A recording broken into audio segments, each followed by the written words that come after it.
خالق السماوات والأرض الذي بيده سائر قلوب العباد فيسيرها إلى ما شاء وأراد. أشهد أن لا إله إلا الله وحده لا شريك له، وأشهد أن سيدنا محمدا عبده ورسوله لا نبي بعده. اللهم فصل وسلم وبارك وكرم ومجد وعظم على سيدنا وحبيبنا مولانا محمد وعلى آله وصحبه والتابعين ومن تبعهم بإحسان إلى يوم الدين وبعد. فيا عباد الله، فإني موصيكم وإياي نفسي بتقوى الله، فلنتق الله يا عباد الله، ولنحسن يرحمنا الله، إن رحمة الله قريب من المحسنين. معاشر المسلمين وزمرة المؤمنين رحمكم الله. Alhamdulillah, kita panjatkan syukur kita kepada Allah atas nikmat, atas ma'unah, atas hidayah, atas taufik, atas semua yang Allah berikan kepada kita. Khususnya sampai detik ini kita bisa beriman kepada Allah, bisa menundukkan jasad kita, tubuh kita untuk taat kepada Allah dan juga untuk melaksanakan ibadah, yaitu salat Jumat pada siang hari ini. Kemudian salawat serta salam kita haturkan kepada baginda besar Muhammad sallallahu alaihi wasallam. Dan juga kita haturkan salat kita, salam kita kepada keluarganya, sahabatnya, dan kita sebagai umatnya yang mudah-mudahan kelak kita berada di barisan umat Muhammad sallallahu alaihi wasallam, dan kelak kita bisa digabung dengan para anbiya wal mursalin wasyuhada wassalihin di dalam surga Allah, amin ya rabbal alamin. Jamaah yang dimuliakan Allah, tentu khatib tidak lupa untuk berwasiat, berpesan, mengajak hadirin sekalian untuk meningkatkan ketakwaan kepada Allah, di mana bertakwa hakikatnya adalah melaksanakan semua yang diperintahkan, baik yang wajib ataupun yang sunnah, dan juga meninggalkan semua yang dilarang, baik yang haram ataupun yang makruh. Jamaah yang dimuliakan Allah, ada sebuah hadis yang diriwayatkan oleh An-Nu'man bin Bashir, di mana beliau mengatakan sami'tu Rasulullah sallallahu alaihi wasallam yaqul ala wa inna fil jasati mudghatan idza saluhat saluhal jasadu kullu wa idza fasadat fasadal jasadu kullu ala wahyal qalb. Nabi sallallahu alaihi wasallam bersabda, ingatlah kata Nabi, sesungguhnya di dalam jasad manusia ada segumpal daging, yang jika baik daging ini maka akan baiklah seluruh jasad manusia, dan jika rusak daging ini maka akan rusaklah seluruh tubuh manusia. Nabi mengatakan ala wahyal qalbu, dan ingatlah bahwa segumpal daging ini, kata Nabi, adalah hati. Maka dari sini ulama menjelaskan bahwa sungguhnya manusia itu mempunyai dua dimensi. Ada dimensi zahir, dimensi luar, yaitu jasad, raga, dan anggota tubuh kita. Dan jangan lupa bahwa ada juga dimensi batin, dimensi yang di dalam, yang itu merupakan hati dan kalbu manusia. Maka kemudian para ulama juga menjelaskan bahwa sungguhnya berdasarkan hadis ini, kalaulah jasad kita sebagai manusia butuh asupan, butuh makanan, butuh minum, maka hati kita juga sama, ternyata juga butuh pada asupan-asupan juga. Dan begitu juga kalau seandainya jasad manusia rentan sakit, terkena virus, juga terkena bakteri dan lain sebagainya, maka hati manusia juga rentan sakit. Maka dia punya penyakit yang disebut dengan penyakit hati. Adapun asupan badan, kita tahu seperti asupan-asupan yang setiap hari kita makan, nasi dan sebagainya. Tapi asupan hati itu sebenarnya adalah nasihat. Sebagaimana qala ba'dul arifin, sebagian orang yang arif billah mengatakan, ketika dia berkumpul dengan muridnya, dia mengatakan, alaisal maridu idza muni'at ta'am wasyarab wad-dawa huwa yamut. Dia bertanya kepada muridnya, bukankah kalau orang sakit, dia tidak makan, tidak minum, dan tidak berobat, dia bisa meninggal? Maka muridnya mengatakan, qalu bala, iya. Maka ini al-arif billah ini mengatakan, fakadzalika al-qalbu idza muni al-ilmu wal hikmatu salasati ayyamin yamut. Begitu juga hati manusia, kalau dia 3 hari tidak mendapatkan asupan ilmu, tidak mendapatkan nasihat, tidak mendapatkan wejangan, tidak mendapatkan hikmah, maka hati akan mati. Dan juga hati akan rentan juga sakit, sebagaimana tubuh kita sakit, hati juga sakit. Maka Allah juga mengatakan ketika menjelaskan tentang hati manusia yang sehat, hati manusia yang tenang, Allah mengatakan, alladzina amanu wa tatma'innu qulubuhum bidzikrillah, ala bidzikrillahi tatmainnul qulub. Kata Allah, mereka orang-orang yang beriman, yang hatinya tentram, hatinya damai dengan berzikir kepada Allah. Dan ingatlah kata Allah, sesungguhnya dengan berzikir kepada Allah, maka hati manusia akan menjadi damai dan tentram. Oleh karenanya, harus kita memperhatikan hati kita sebagaimana kita memperhatikan jasad kita. Karena banyak dari kita yang memperhatikan penampilan luarnya, tapi lupa untuk memperhatikan penampilan dalamnya. Banyak dari kita memperhatikan bagaimana membersihkan fisik dan jasadnya, tapi lupa dia untuk membersihkan hati dari penyakit dan kotoran-kotoran hati. Oleh karenanya hati yang sakit dengan penyakitnya, yaitu dengan riya, dengan takabur, dengan ujub, dengan penyakit hasud dan lain sebagainya, maka dia akan cenderung akan mati. Maka mati digambarkan oleh Allah dengan kerasnya hati, di mana Allah mengatakan summa qasat qulubukum min ba'di dzalika fahiya kal hijarah. Allah mengatakan kemudian hati kamu akan keras, kata Allah. Bahkan lebih keras, bahkan seperti batu ataupun lebih keras. Au asyaddu qaswah. Maka Allah mengatakan hati manusia kalau sudah dia mati, maka dia keras, bahkan lebih keras ketimbang batu.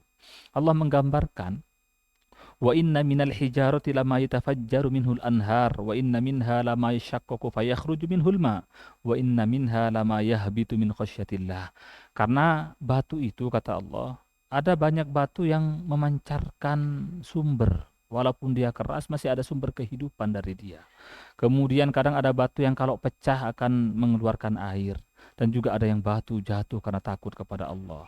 Tapi hati manusia kalau dia sudah keras, kalau sudah mati, mau diingatkan dengan apapun, maka akan dia memberontak dan akan melawan.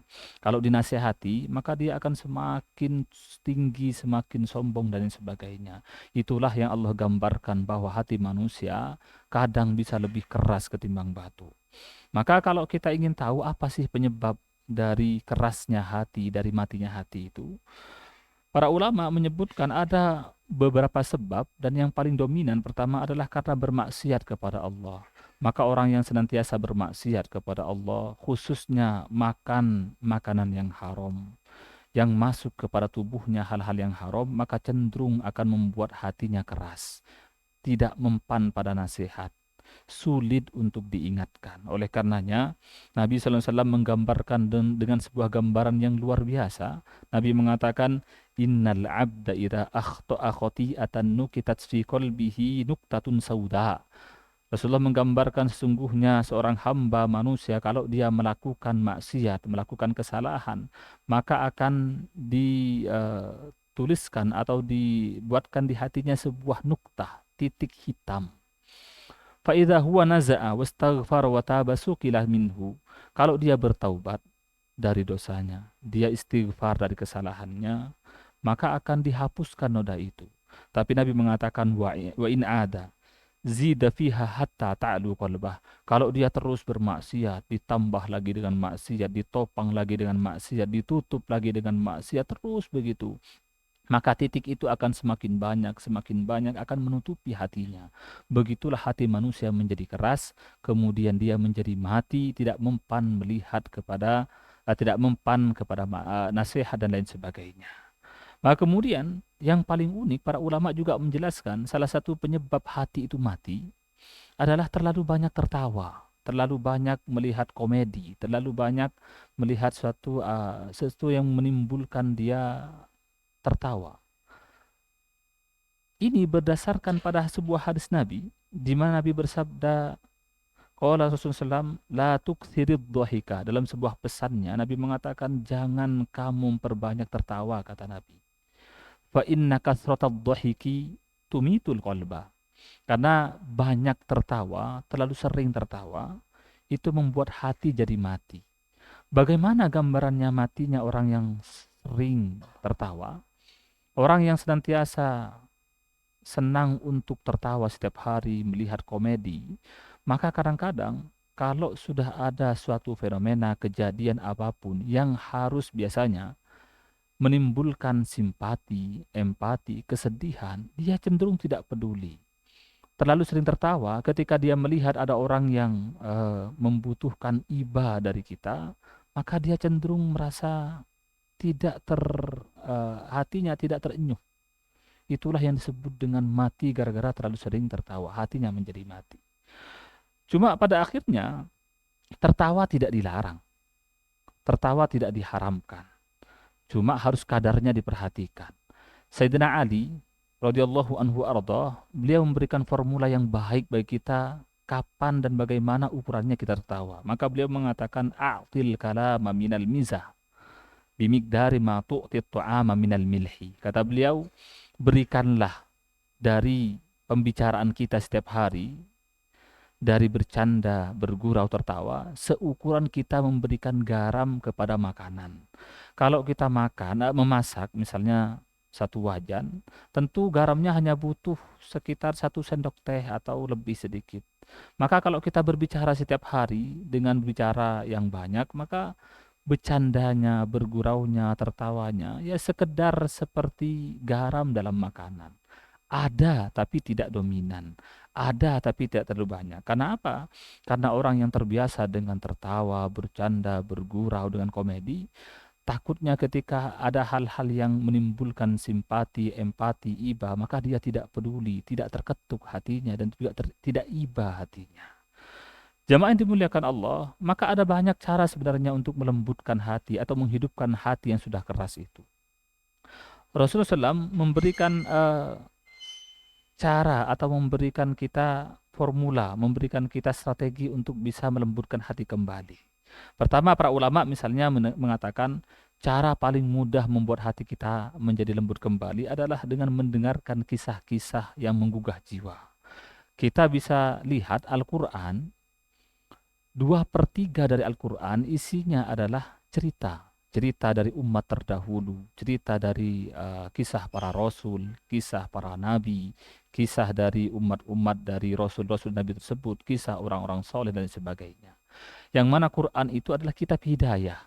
Maka artinya hidayah itu oleh Allah diturunkan dengan cara banyak, dengan cara cerita, ibroh dari kisah-kisah terdahulu. Maka kalau kita ingin melembutkan hati, seringlah kita mendengarkan kisah-kisah para ulama, orang-orang soleh, kisah para nabi dan rasul, dan lain sebagainya, mengacu kepada cara Allah menurunkan hidayahnya melalui Al-Quran. Kemudian, termasuk dari cara melembutkan hati adalah mengasihi du'afa, juga mengasihi orang fakir miskin, dan juga anak yatim dan lain sebagainya. Di mana ada orang yang satu ketika mengeluh kepada Nabi, ya Rasulullah, saya merasakan kerasnya hati.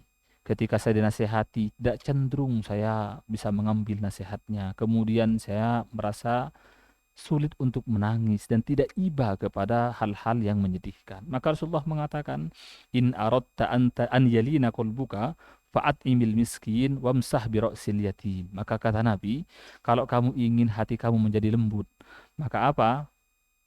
Berikanlah makan, santunilah orang miskin, dan juga usaplah kepala anak yatim. Maka dari sini, kalau kita ingin melembutkan hati, sering-seringlah kita pergi ke tempat-tempat orang-orang yang membutuhkan dan bantu mereka. Lihatlah orang-orang fakir miskin, lihatlah orang yang membutuhkan, atau pergilah kita ke orang-orang yang sakit, ke rumah sakit, maka akan terbiasa kita untuk melihat orang-orang yang di bawah kita yang mendapat musibah sehingga lembut hati kita. Kemudian ada cucu Nabi namanya Ali Zainal Abidin, putra dari Hasan, putra dari Ali, putra dari Fatimah. Beliau ini kalau beliau memberikan sedekah kepada orang lain yang di bawahnya, maka beliau akan mencium tangan mereka kemudian menyerahkan sedekahnya. Karena beliau menganggap orang ini bukan sebagai orang yang di bawah dia, tapi dia menganggap orang ini adalah orang yang bisa melembutkan hatinya dan bisa mendatangkan pahala untuk dia. Dialah media untuk mendatangkan pahala kepada Ali Zainal Abidin. Kemudian selanjutnya, termasuk juga yang bisa melembutkan hati adalah sering mengingat kematian. Maka Nabi bersabda, aksiru dzikra hadzimil ladzat, kata Nabi. Sering-seringlah kalian untuk mengingat perusak dari kenikmatan. Apa itu? Yakni al-maut, yaitu kematian. Ini hadis riwayat At-Tirmidzi, hadis hasan gharib. Maka marilah kita senantiasa memperhatikan hati kita sebagaimana kita memperhatikan tubuh dan fisik luar kita. Karena hati kita ini sumber dari pahala sebagaimana hati juga sumber dari dosa. Maka dengan hati kita bisa mendapatkan pahala dengan cara ikhlas, dengan cara riya, dengan cara tawadhu dan lain sebagainya.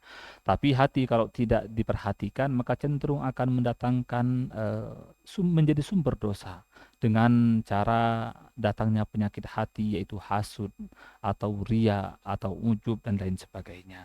Demikianlah khutbah singkat ini, semoga ada manfaatnya, semoga Allah senantiasa memberikan kita hati yang lembut, hati yang senantiasa tawadu, hati yang senantiasa ikhlas karena Allah, dan semoga Allah senantiasa menjauhkan hati kita dari penyakit-penyakit hati, dan semoga Allah senantiasa mengampuni dosa-dosa kita, memanjangkan umur kita dan menutup ajal kita dengan husnul khatimah, membaca la ilaha illallah Muhammadur Rasulullah. Barakallahu li wa lakum fil Qur'anil azim wa nafa'ani wa iyyakum bima fihi minal ayati wa dzikril hakim wa taqabbala minni wa minkum tilawatahu innahu huwas samiul alim. Aqulu qawli hadza wa astaghfirullahal azim li wa lakum fastaghfiruh innahu huwal ghafurur rahim.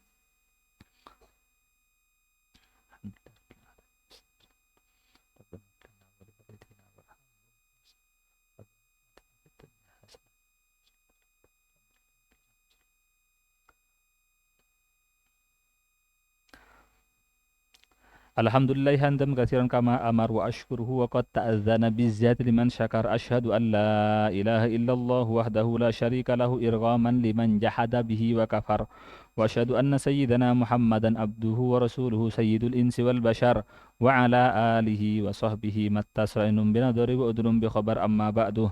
Fa ya ayyuhan nas ittaqullaha ta'ala wa dharul fawahisha ma dhahara minha wa ma batan wa hafidu ala at-ta'ati wa huduril jum'ati wal jama'ah wa'lamu anna Allah amarakum bi amrin bada'a fihi bi nafsihi wa thanna bi malaikatil musabbihati bi qudsih wa qala ta'ala wa lam yazal qailan alima inna Allah wa malaikatahu yusalluna 'alan nabi ya ayyuhalladzina amanu sallu 'alaihi wa sallimu taslima. Allahumma salli ala Muhammad wa ala ali Muhammad kama sallaita ala Ibrahim wa ala ali Ibrahim wa barik ala Muhammad wa ala ali Muhammad kama barakta ala Ibrahim wa ala ali Ibrahim fil alamin innaka Hamidum Majid. Wardallahumma lil khulafa'ir rasyidin sadatina Abi Bakrin wa Umar wa Utsman wa Ali wa anis sahabati wat tabi'in wa man tabi'ahum bi ihsanin ila yaumiddin. Allahumma ighfir lil muslimina wal muslimat wal mu'minina wal mu'minat al ahya'i minhum wal amwat bi rahmatika ya wahibal atiyat. Allahumma adfa annal ghala والوباء والزنا والزلازل والمحن وسوء الفتن ما ظهر منها وما بطن عن بلدنا هذا خاصة وعن بلاد المسلمين عامة يا رب العالمين. اللهم أعز الإسلام وانصر المسلمين. اللهم أعز الإسلام وانصر المسلمين. اللهم أعز الإسلام وانصر المسلمين وأهلك الكفرة والملحدين ودمر أعداءنا أعداءك أعداء الدين. اللهم انصر إخواننا في فلسطين. اللهم انصر المجاهدين في فلسطين. اللهم انصر المسلمين في فلسطين. اللهم انجهم. اللهم وسع رزقهم. اللهم سلمهم من المصائب والبلايا. اللهم سلم المسلمين في سائر مكان وفي سوريا وفي العراق وفي يمن وفي ميانمار وفي سائر بلاد المسلمين مشارق الأرض إلى مغاربها. اللهم هيئ لهذه الأمة أمرا رشدا يعز فيه وليك ويذل فيه عدوك برحمتك يا أرحم الراحمين. اللهم اجعل جمعنا هذا جمعا مرحوما وتفرقنا من بعده تفرقا معصوما ولا تجعل اللهم فينا ولا معنا ولا من يتبعنا شقيا ولا مطرودا ولا محروما. ربنا آتنا في الدنيا حسنة وفي الآخرة حسنة وقنا عذاب النار. عباد الله إن الله يأمر بالعدل والإحسان وإيتاء ذي القربى وينهى عن الفحشاء والمنكر والبغي يعظكم لعلكم تذكرون. فاذكروا الله العظيم يذكركم واشكروه على نعمه يزدكم والأكبر والله يعلم ما تصنعون.